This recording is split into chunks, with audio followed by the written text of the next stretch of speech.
మన పరువు మర్యాద కూల్చిపోయింది. మన గౌరవం, మన ఆత్మాభిమానాన్ని తన వెంట పట్టుకుని వెళ్ళిపోయింది.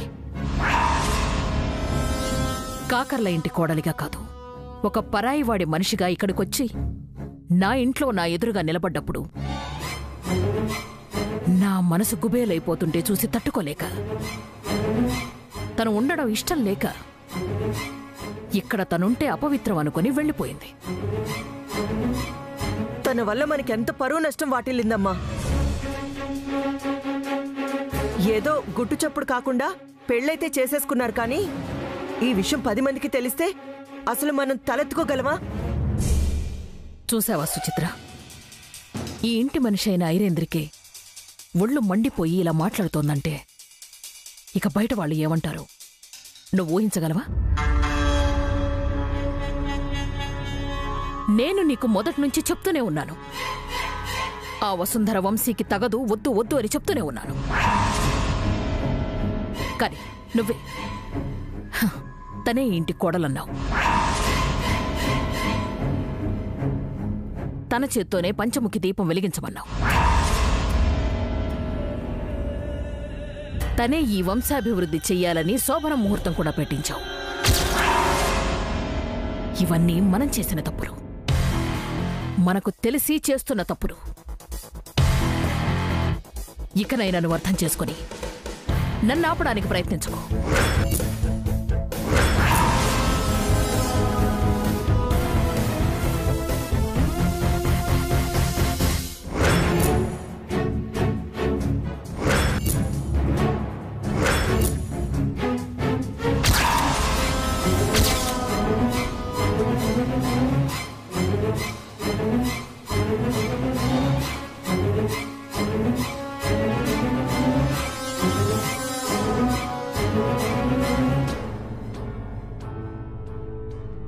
వసుంధర ఇక్కడుంటే మరి మూటలో కట్టిపడేసింది ఎవరిని?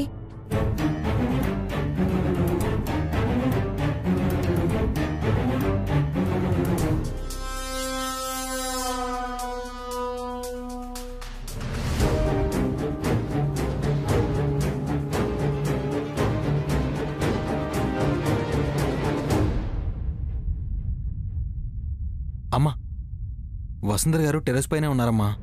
అవునానంద, మన దరిద్రం మనపైనే ఉంటుంది, మన నీచం మన ముందే ఉంటుంది. దీన్నిప్పుడు కడిగేస్తే కానీ నిజం తెలీదు. దీని ద్వారానే నక్షత్రం కనుక్కోవాలి. ఏం వసుంధరా, నువ్వు అనుకున్నట్టుగానే వంశీతో నీ పెళ్లి జరిగింది కదా? అభాసు పాలైన నీ జీవితంలో మంచి జరిగిందని తృప్తిపడి సరిపెట్టుకోక మా కుటుంబాన్ని బజారుకిడ్చాలని ఇలా అనుకుంటున్నావా? అసలేంటిదంతా? అలా అడుగుతావేంటి ఐరేంద్రి? తనని మనం జోగీంద్ర నుంచి దూరం చేశాం కదా, తన గొంతు చుట్టేసి ఈ ఇంటి కోడలిగా కీర్తి కిరీటం పెట్టేశాం కదా. అదే పాపంగా అనుకుని మనకి ద్రోహం చెయ్యాలని, మనం కృంగిపోవాలని, పిచ్చెక్కి తిరగాలని ఈ వసుంధర ఇలా చేస్తోంది. వంశీని పెళ్లి చేసుకోవడం, గడపలోకి అడుగు పెట్టగానే ఏడవడం, ఇదంతా నాటకమే అయ్యుంటుందంటావా అమ్మా? అదంతా అబద్ధం ఐరేంద్రి. కోమాలోంచి బయటకొచ్చిన మనిషి నీరసంతో ఎక్కడ పడిపోతాడో అన్న మానవత్వంతో తన చెయ్యి పట్టుకుని మన వంశీని ఇంటిదాకా తీసుకొచ్చింది ఈ వసుంధర. అది మానవత్వం కూడా కాదు, విశ్వాసం. తనకి వంశీ సాయం చేశాడన్న విశ్వాసం మాత్రమే. పెద్దమ్మగారు అలా అంటారేంటి? వంశీ సర్కి మా అక్కంటే ప్రాణం కదా. మీ అక్క చేసిన పాపానికి నా మనవడు అందరి ముందు మొహం చూపించుకోలేక నరక యాతన పడుతూ గదిలోనే మగ్గిపోతూ కూర్చున్నాడు. ఈ వసుంధరని గెంటేస్తే గాని వాడు బయటికి రాడు. ఐరేంద్రి, ఈ వసుంధర మెడను నేను పట్టుకుంటే నా చెయ్యి అక్కడే బిగుసుకుపోతుంది. తన మెడ పట్టుకుని నువ్వే బయటకెంటే. ఆగండి.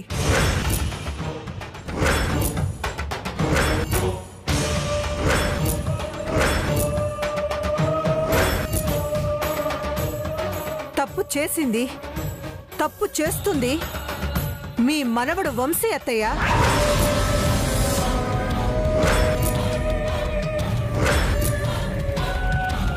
నా కొడుకు కాకర్ల వంశీకృష్ణ. మీరు గెంటేయాల్సింది ఆ మూర్ఖుణ్ణి.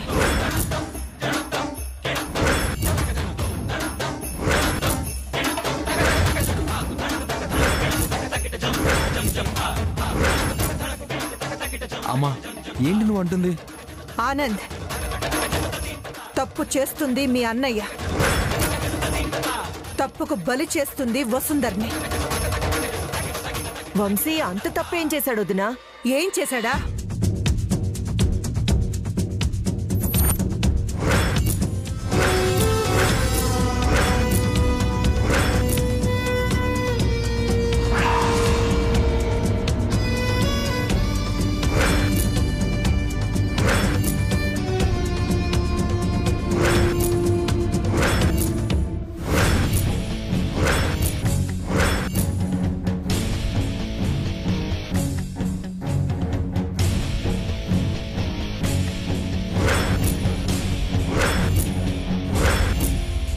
ది గ్రేట్ కాకర్ల వంశీకృష్ణ పబ్బులో తాగి అందరితో గొడవపడి దిక్కులేని వాడిలా ఒక నికృష్టులా పేపర్లో పడ్డాడు. ఇదంతా నిజమై ఉండదమ్మా. ఈ న్యూస్లో నువ్వు పడుంటే నేను అలాగే అనుకునేదాన్ని ఆనంద్. కానీ ఎప్పుడు దురలవాట్లతో సహవాసం చేస్తూ నీచుళ్ళ మందు చుట్టూ తిరిగే నా పెద్ద కొడుకు వంశీకృష్ణ మారాడనే అనుకున్నాను. కానీ కుక్కతో ఒక వంకర అన్న నిజాన్ని మళ్ళీ నిరూపించాడు. కన్న తల్లిని కదా, భరించడం తప్ప ఏం చేయగలను?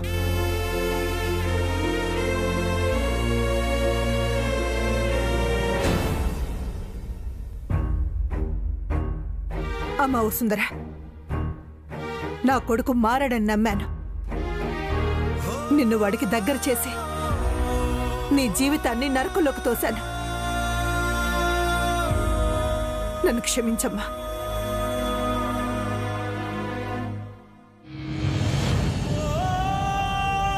సుచిత్ర, ఈ న్యూస్ చదివాక గొప్ప వాళ్ళందరూ మీ పెంపకం గురించి తప్పుగా మాట్లాడుకుంటారత్తయ్య. దాన్ని కూడా నేను భరించలేను.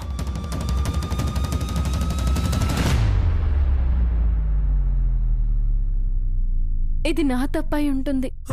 వంశీ సార్ అలా చేసుండరు. పెళ్లి చేసుకున్న పాపానికి వాణ్ణి వెనకేసుకుని రాకమ్మా. వంశీ మనసు ఎప్పుడో బండరాయి అయిపోయింది.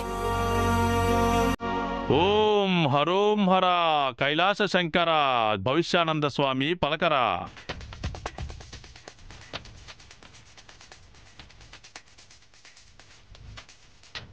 ఆ మహాదేవుడి చుట్టే అందరూ తిరుగుతారు, కానీ నా శివుడు మాత్రం అందరికీ ఎదురు మాత్రమే అవుతాడు.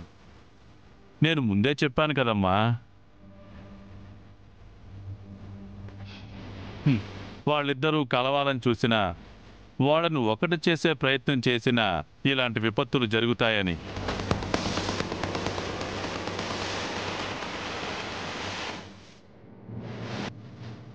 ఆ మహాదేవుని ఆజ్ఞ లేనిదే ఏదీ జరగదు.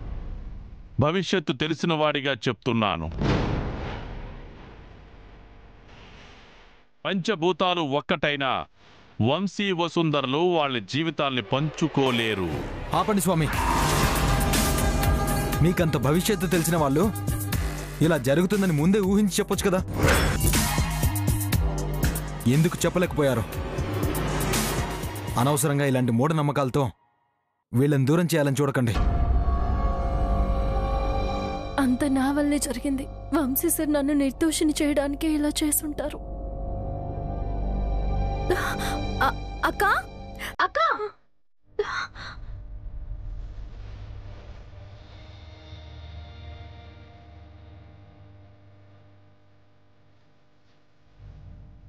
పాపం వదిన ఎంత ఎక్స్పెక్టేషన్ పెట్టుకుందో. ఇలాంటి వాళ్ళ పక్కన కూడా నిలబడాల్సి వస్తుంది.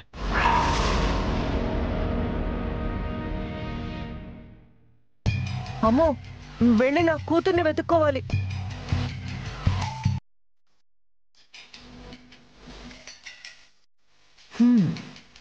రే జోగేంద్ర,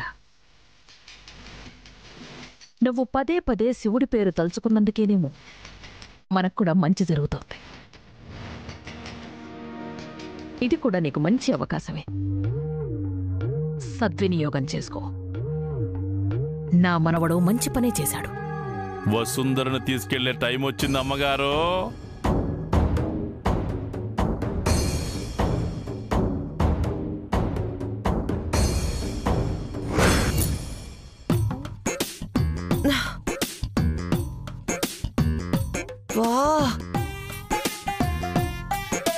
ఆ వసుంధర ఇక్కడుందంటే రాత్రి కిడ్నాప్ చేయించింది, కిడ్నాప్ అయ్యింది నక్షత్రనా?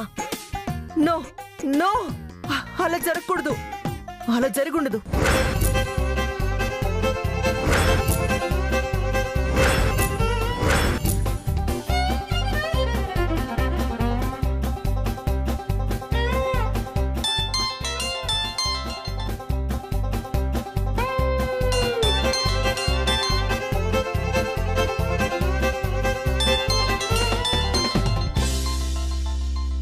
ఐదేంద్ర అత్తయ్య, ఫోన్ తీయరా కోడి మురళి.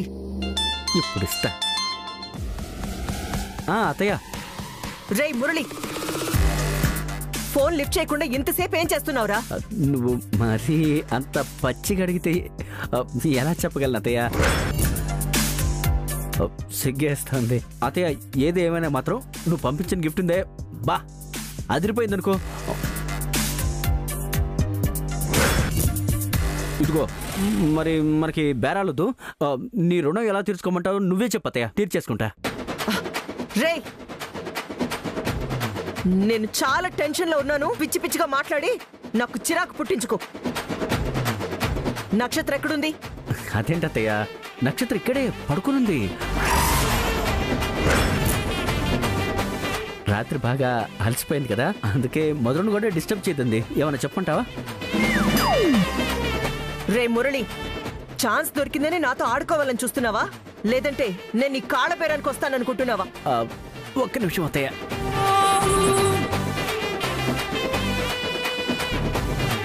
సౌండ్ వినిపించిందా? అది పళ్ళు కొరకటం కాదు, ఒళ్ళు విరుచుకోవటం. రాత్రంతా బాగా ఒళ్ళు నొప్పులు వచ్చేసాయి అత్తయ్య. అత్తయ్య, నా మాటిని 3 నాళ్ల ముచ్చట చక్కగా జరిపిస్తున్నావు. నీ ఆశీర్వాదం ఇలాగే కంటిన్యూ అయితే త్వరలోనే నీ గిఫ్ట్కి రిటర్న్ గిఫ్ట్ ఇచ్చేస్తా. రే, నా కూతురి గురించి నాకు బాగా తెలుసు. అది ఇంక నిన్ను జీవితంలో నమ్మనని నాతో చెప్పింది. తను అక్కడే ఎక్కడో కూర్చొని నా గురించి ఆలోచిస్తూ ఉంటుంది. నేను వచ్చేస్తున్నాను, నా కూతుర్ని తీసుకెళ్తాను. అత్తయ్య, నువ్వు అలా గట్టిగా రొక్కు. ఫోన్లో నుంచి నీ వాయిస్ బయటకు వచ్చి నక్షత్రం డిస్టర్బ్ అవుతుంది, లేచిపోతుంది. నేను నమ్మను. తను నీ గదిలో ఎప్పటికీ ఉండదు. సరే, నువ్వు అలాగే లైన్లో ఉండు అత్తయ్య. లైన్లో ఉండు, లైన్లో ఉండు.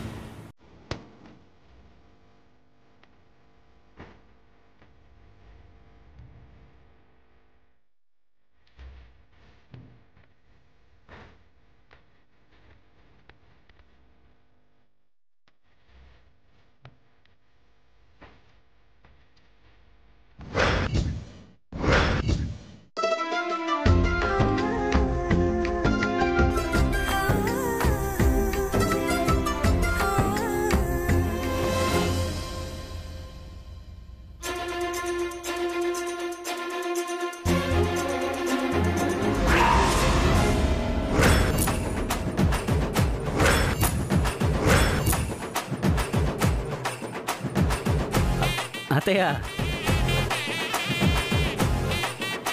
లైన్లో ఉన్నావా లేక కార్లో దారిలో ఉన్నావా?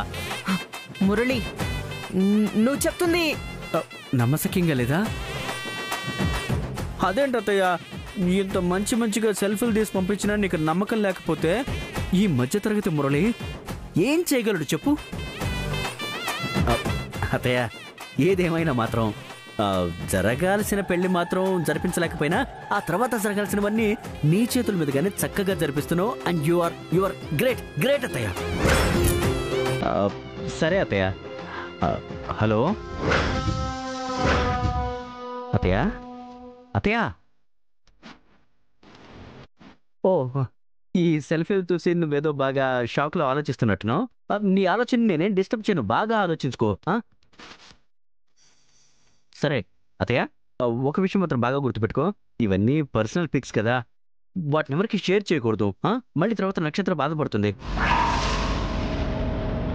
మర్చిపోయాను, డిలీట్ మాత్రం చేయకు, వాటిని జాగ్రత్తగా ఉంచు. ఉంటానే, బాయ్. ఐరేంద్ర అత్తయ్య, అంతా అయిపోలేదు, ఇప్పుడే మొదలైంది. నువ్వు పడుకో బంగారం.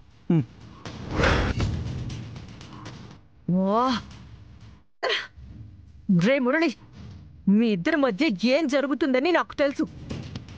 అయినా నిన్ను తొక్కకుండా వదిలిపెట్టను.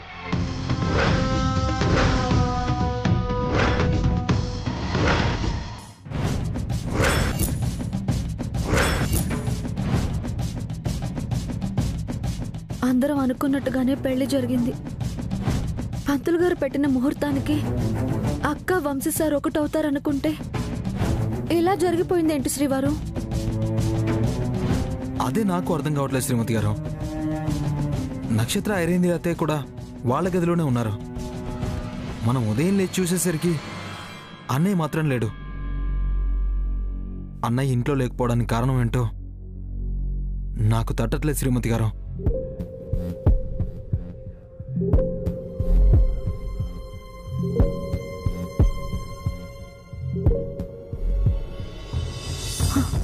నాకు అర్థమైంది శ్రీవారు. వంశీ సార్ మనసు కూడా అందరిలో మారిపోయి ఉంటుంది. వసు అక్కను అవమానించిన మనుషులు, అనుమానించిన పెద్దమ్మ గారు మా జీవితాలే మావి కావనుకున్నా పాత రోజులను గుర్తు చేసి వంశీ సార్ మనసుని మార్చేసి ఉంటారు. మీరు తప్పుగా అర్థం చేసుకుంటున్నారు శ్రీమతి గారు. అన్నయ్య వసుంధర గారిని ఇప్పటికీ ఎంత ప్రేమిస్తున్నాడో మీకు తెలుసు కదా. అసలు వసుంధర గారిని ఈ ఇంటికి తీసుకురావడం కోసమే ఆయన ఇంట్లోంచి వెళ్ళిపోయి జీవితంలో పెద్ద పెద్ద పరీక్షను ఎదుర్కొన్నాడు. అందరూ వసుంధర గారి మీద నిందలు వేస్తూ అసభ్యకరంగా మాట్లాడుతున్నా తన ప్రేమ మీద నమ్మకంతో అందరికీ ఆయనే సమాధానంగా మాట్లాడాడు. ఇలా మీరే అన్నయ్యని అనుమానించారని తెలిస్తే వసుంధర గారు ఏమైపోతారో ఆలోచించండి శ్రీమతి గారు. కానీ వంశీ సార్ పబ్లో పడిపోయినట్టు, అక్కడేదో గొడవ జరిగినట్టు పేపర్లో వచ్చింది కదా. సుచిత్ర అత్తయ్య గారు కూడా దీని గురించే ప్రస్తావించారు. మా అన్నయ్య అంటే గిట్టని వాళ్ళు చాలా మంది ఉన్నారు. వీళ్లలో ఎవరో ఒకరి పనిచేసి ఉంటారని నేను అనుకుంటున్నాను. త్వరలోనే వాళ్ళని కనుక్కుంటాను. ఆయన పంతులు గారు చెప్పిన ముహూర్తానికి ఖరారు చేసి పెట్టుంటే ఎంత బాగుండేది కదా శ్రీవారు. మనం అలా చేయకపోవడం వల్లే, ఏదైనా దోషం వల్ల ఇలా జరిగిందేమో.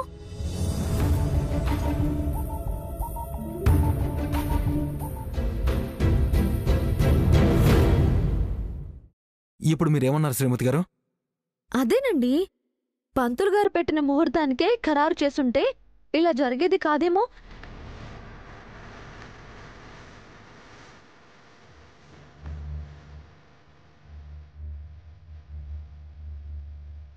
అవును శ్రీమతి గారు.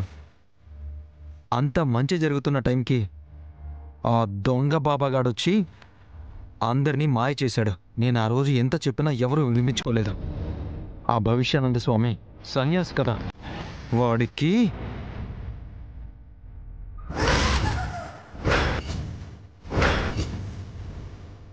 ఇలాంటి వాటి గురించి ఏం తెలుస్తుంది? వాణ్ణి ఊరికే వదిలిపెట్టకూడదు.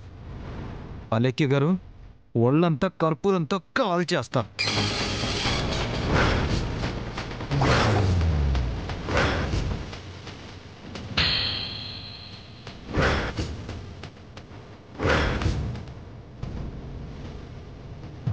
అమ్మో,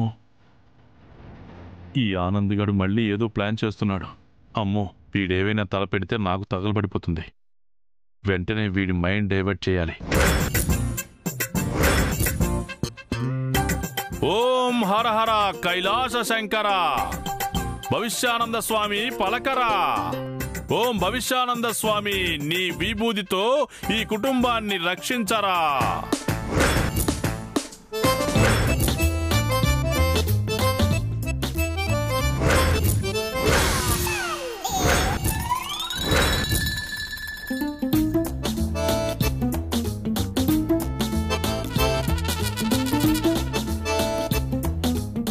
జన్మించినప్పటి నుంచి ఇప్పటి వరకు ఎంతో సుకుమారంగా పెరిగావు నాయనా. ఈ క్షణంలో ఎందుకు నాయనా అంత కోపం నీకు? నన్ను వేడుకున్నావనుకో, నీకు మోక్షం ప్రసాదిస్తాను నాయనా. కోపం ఎందుకు అని అడిగారు కదా, చెప్తాను స్వామి, చెప్తాను. పురాణాల్లో మెడలో తంబూరా వేసుకుని చేతిలో చిడతలు పట్టుకుని నారాయణ నారాయణ అంటూ తిరుగుతాడే, అదే ఆ అగ్గిపుల్లల దేవుడు. పక్క వాళ్ళ కొంప రగల్చందే ఆయన కడుపు నిండదుగా. అవును, పొద్దునే ఆయన గురించి నాకు ఒక హరికథ చెప్పారు. విన్నాక ఒళ్ళు మండిపోయింది.